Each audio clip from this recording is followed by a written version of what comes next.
Dear Miss Lady L, itago mo na lang ako sa pangalang Ed. 34 years old. Sa edad kong to, marami na akong mga nakilalang mga babae. At bilang isang lalaki, marami na akong nasubukan. Kilala ako sa aming lugar bilang isang tagapagmana ng aking ama. Pero, hindi yung mamanain sa kayamanan, Miss Lady L, kundi tagapagmana ng aking ama bilang isang babaero. Oo, yan ang minana ko sa aking piliyong ama. Alam mo, Miss Lady L, hindi na ako magtataka kung bakit maraming mga babae ang nahuhumaling sa aking ama. Hindi man ito nabiyayaan ng magandang itsura at pangangatawan. Lubos naman ang biyaya kung wallet ang pinag-uusapan. Oo, maraming pera ang ama ko. Dahil isa siyang kapitan sa barko. 20 anyos lang ako noon nung naghiwalay ang mga magulang ko. Dahil nabalitaan ng mama ko ang ginagawa ni Papa nung nasa Brazil sila. Alam naman natin, Miss Lady L, pag binanggit ang bansang Brazil, nandyan yung mga babaeng magbibigay ng ligaya sa mga seaman na napapagawi sa bansang yun. Pero, hindi ko naman sinasabi na lahat ng seaman pumapatol sa mga babae doon. May mga iilan naman na kahit papano, matitino naman sila. Pero, karamihan, madalas silang matangay sa mga kagandahan ng mga Brazilian girls. At isa na dyan ang ama ko. Matinik ang ama ko pagdating sa babae. Marami kasi siyang pera, kaya magagawa niya lahat yung mga gusto niya. Dahil bukod sa matinik ang ama ko pagdating sa mga babae, wais din siya. Nasabi kong wais dahil kahit isang babae, wala siyang pinakasalan. Kaya malakas ang loob nitong mangolekta ng mga iba't ibang mga babae. Miss Lady L, balikan natin nung 25 years old pa lang ako. Nung time na yan, naghiwalay na nga ang mga magulang ko. At gaya ng inaasahan ko, pagkalipas lang ng 2 buwan, may babaeng iniuwi si Papa at nagsama sila bilang mag-asawa. Maganda, matangkad at maputi ang babae na yon. Naitago na lang natin siya sa pangalang Mama Leona. Nakakailang na mama ang itawag ko sa kanya. Kaya lang, bilang respeto na rin sa kanilang dalawa ng papa ko, ayun, mama na lang ang itawag ko sa kanya. Nung napansin ni Papa na nagkakailangan kami ni Mama Leona, niyaya niya kami mag-outing daw. Yan kasi ang isa sa mga kinagigiliwan ni Papa, yung mamasyal sa iba't ibang mga lugar. Pumunta nga kami noon sa isang lugar na may malawak na swimming pool. Maganda at halatang mamahalin ang swimming pool na yon. Dahil may mga kwarto din para sa mga customers nila. 2 kwarto ang kinuha namin noon. At dahil hating gabi na nung dumating kami doon, natulog muna kami. Yung mahimbing na tulog ko, katok at sigaw ni Papa ang narinig ko. At ang sabi niya, "Oy, Ed, gumising ka na dyan at bangon na. Pambihira naman, no? Pumunta tayo dito para mag-enjoy tayo. Ed, bangon na!" Ang sabi ng aking ama. Dahil sa lakas ng boses ng ama ko, agad na akong bumangon. Nagtungo ako sa kinaroroonan nila. Hindi na sana ako pupunta nun, Miss Lady L. Dahil nakita ko ang sexing suot ni Mama Leona. Kaya lang, ayaw kong sumigaw na naman ng papa ko pag hindi ako pumunta sa kinaroroonan nila. Kaya naman, nakayuko na lang ako noon at tumabi ako sa tabi ng aking papa. Oh, ba't ganyan ang suot mo, Ed? Huwag mong sabihin na ayaw mong maligo, ang tanong ni papa.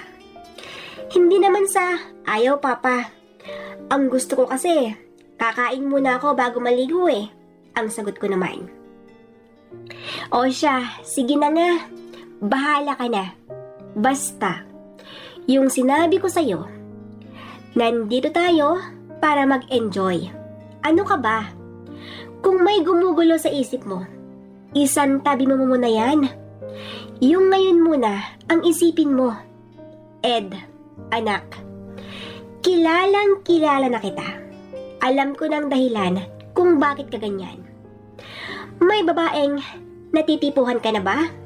Pero ayaw mong sabihin sa kanya ang nararamdaman mo dahil takot ka. Come on, dude. Huwag mo sanang kalimutan, anak. Ako ang ama mo.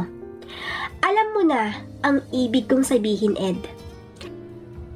Kalimutan mo muna kung sino ang babae na yun, okay? Para sa akin, anak, magagawa mo ba? Ang sabi ni Papa. Pa, ano ka ba? Huwag kang maingay. Baka sabihin ni Mama Leona, mag-amang tirador sa babae. Mahirap yan, pa. Kung ano man ang napapansin mo sa akin ngayon, huwag mo nang intindihin. Magiging okay din ako. Malay natin. Pa, baka nandito pala ang hinahanap kong babae. Baka nandito yung matagal ko ng pangarap na makasama habang buhay. Kaya, ikaw, Papa, hayaan mo na ako. Si Mama na lang ang asikasuhin mo. Malaki na ako eh. Ang sagot ko sa kanya. Naku naman, anak. Pati ba naman ikaw? Naniniwala ka din na may babaeng gaya ng mga hinahanap mo? Naku, anak Ed talaga. Walang ganyan, no? Tingnan mo na lang ako. Sa dinami-dami ng mga nakarelasyon ko, ni isa sa kanila walang nagtagal.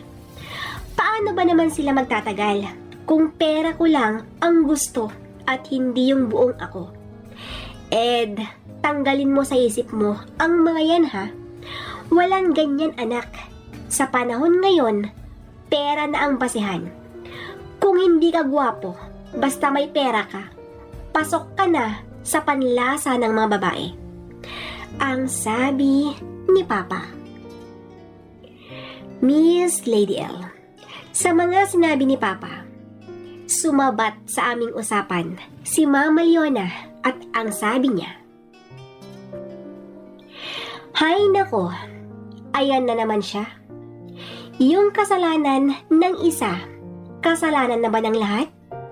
Hindi porket iniwan ka na ng mga ex mo, ganyan na ang sasabihin mo, ha? Huwag kang magsalita ng patapos dahil nandito pa ako. Kaya kong patunayan na hindi lang pera ang gusto ko sa'yo. Ganyan na ba ang tingin mo sa akin?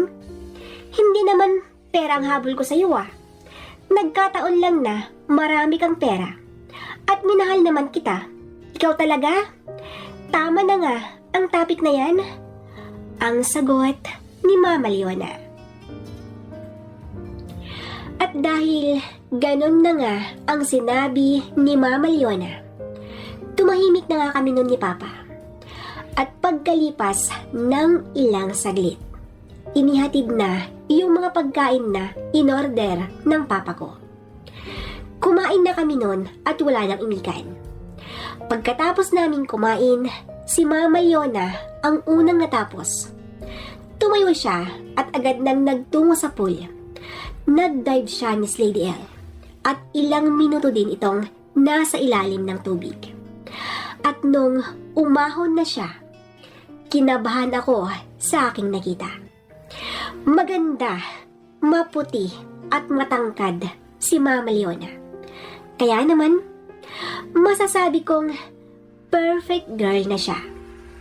At habang palihim akong nakatingin kay Mama Leona, hindi na ako mapakali sa aking kinauupuan. Hindi yun napapansin ng papa ko dahil abala din siya sa kanyang cellphone. Kaya lang, nung tumayo na ako at palakad-lakad, dun na niya ako napansin at ang sabi niya, "Oh, Ed, nainitan ka na yata. Tara at maligo na rin tayo." Tingnan mo si Mama Leona mo, nag-e-enjoy na siya. Nagtatampisaw na. Halika na at magbanding na tayo doon.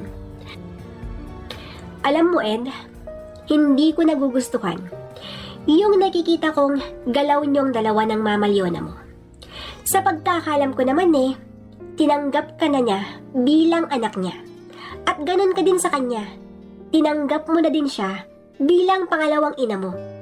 Bakit kayo nagkakailangan? Isang pamilya na tayo. Yan sana ang isipin mo, anak. Halika, kunin mo tong kape niya. Hindi pa kasi niya nauubos Ibigay mo sa kanya. Ang gusto ko lang naman sana, anak, maging close kayo ng bagong asawa ko. Yan lang ang hinihiling ko, anak. Para naman panatag na ang loob ko bago man lang ako umalis. Alam mo naman, next month nang balik ko sa barko. Kaya anak, sige na, kunin mo na ang kape. Ang sabi ni Papa. Tumayo na nga kami noon, Miss Lady L, at kinuha ko na ang kape. Ibinigay ko yun kay Mama Leona. Nung iniabot ko sa kanya ang kape, ngumiti siya at sabay sabing, "Salamat, anak." "Walang anuman, Mama," ang sagot ko naman. Nung time na yon, masaya kaming naligo, nag-enjoy kaming tatlo, dahil kahit papano, naging effective yung ginawa ng papa ko. Yung pagpunta namin sa swimming pool para magbanding kaming tatlo. Lalo na kami ni Mama Leona. Yan kasi ang hiling ni Papa. Yung maging maayos ang samahan namin ni Mama bago siya sumampa ulit sa barko sa susunod na buwan. Ilang araw din kaming namalagi sa swimming pool na yun bago kami umuwi. At mula nung maayos na ang samahan namin ni Mama Leona, nagtuloy-tuloy na yon. Hanggang sa hindi namin namamalayan na dumating ng araw ng pag-alis ng ama ko. Bago umalis ang papa ko, kinausap niya ako tungkol kay Mama Leona. Nakiusap siyang ako muna ang bahala sa kanya. At dahil magkasundo na kami ni Mama nun, ang sabi ko naman kay Papa, "Huwag kang mag-alala, Papa. Ako na ang bahala kay Mama Leona." Umalis si Papa na panatag ang loob nito. Kaya lang, ang hindi namin inaasahan, may magaganap na hindi maganda sa pagitan namin ni Mama Leona. Miss Lady L, mag-iisang buwan na nung wala si Papa sa bahay. At mag-iisang buwan na din na nag-iisa si Mama sa kanilang kwarto. At ito yung gabing hindi ko makakalimutan, Miss Lady L. Dahil ito yung gabi na kinausap ako ni Mama Leona. Ang sabi niya sa akin, samahan ko daw sa kwarto dahil takot daw siya.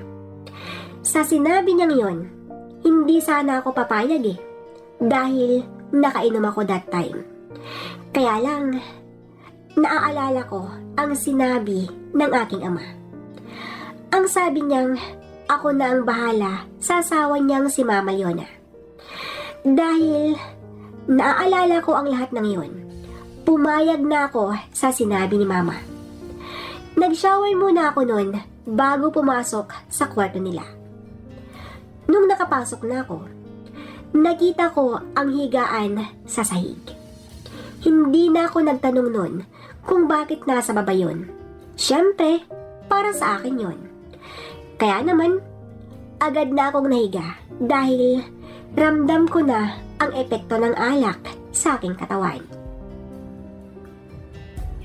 Nung time na yon, hindi ko alam kung bakit hindi ako makatulog. Pero, hindi ko yon pinahalata kay Mama Leona. Nagkunwari akong tulog. Kahit ang totoo niyan, nakikiramdam ako, Miss Lady L. Dahil, bago ako pumasok sa kwarto na yon, may napansin na akong kakaiba sa kanya. Hating gabi na nun, nagtataka ako kung bakit hindi makatulog si Mama Leona. Naririnig ko kasi ang kaluskos ng higaan niya. Hindi siya mapakali. Parang nakikiramdam din. At pagkalipas ng ilang saglit, Miss Lady L, ito na yung eksenang hindi ko inaasahan. Habang nakahiga kasi ako nun at nakikiramdam, nagulat ako sa biglang paghawak ni Mama sa aking katawan.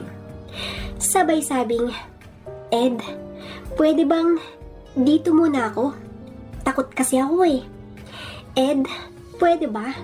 ang tanong nito. "Sige Mama, pwede po," ang sagot ko naman.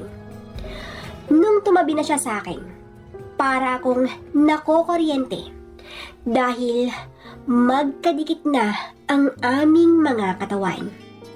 At mas lalong tumindi ang nararamdaman ko ngayon nung iniisip kong hindi ko siya kaano-ano.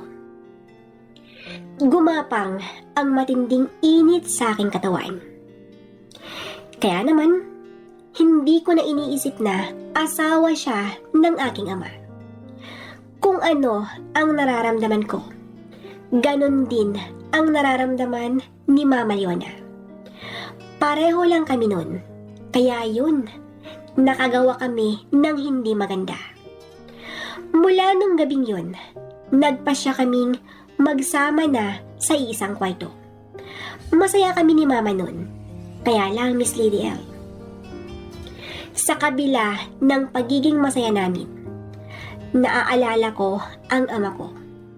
Nakokonsensya ako sa ginagawa ko. Kaya, mas minabuti kong kausapin ang ama ko. Sinabi ko sa kanya na gusto kong mangibang bansa. Nung sinabi ko kay Papa ang plano ko, pumayag naman siya. Pero, si Mama Leona, hindi siya pumayag. Kaya lang, wala din siyang nagawa dahil ako pa rin ang nasunod. Aalis ako sa bahay na yun dahil ayaw kong dumating sa point na magkasalo kami ng aking ama sa isang babae. Sapat na yung ilang buwan na ako ang pumuno sa pagkukulang ng aking ama habang nasa barko siya. Pero kung dumating na yung araw na bumalik ng ama ko, hindi ko na kayang makisalo sa isang sawsawan. Ayaw kong makihati sa atensyon ni Leona pag dumating na ang papa ko. Sa ngayon, Miss Lady L, nandito ako sa bahay ng mga kamag-anak namin. Bale, kakauwi ko lang galing ibang bansa. 2 buwan yung binigay nilang bakasyon ko. At mula nung nagbakasyon ako, hindi ko pa nakikita ang ama at ang Mama Leona ko. Hanggat maaari, ayaw ko munang kausapin ang kinakasama ng ama ko. Dahil hanggang ngayon, nagigilty pa rin ako dahil sa pagkakamaling nagawa ko. Magigipagkita na lang ako sa kanila kung nakahanda na ako. Pero sa ngayon, Miss Lady L, huwag muna. Ayoko muna. Panahon na lang ang makakapagsabi kung kailan. Miss Lady L, dito ko na po winawakasan ang istorya ng buhay ko. Lubos na nagpapasalamat, Ed.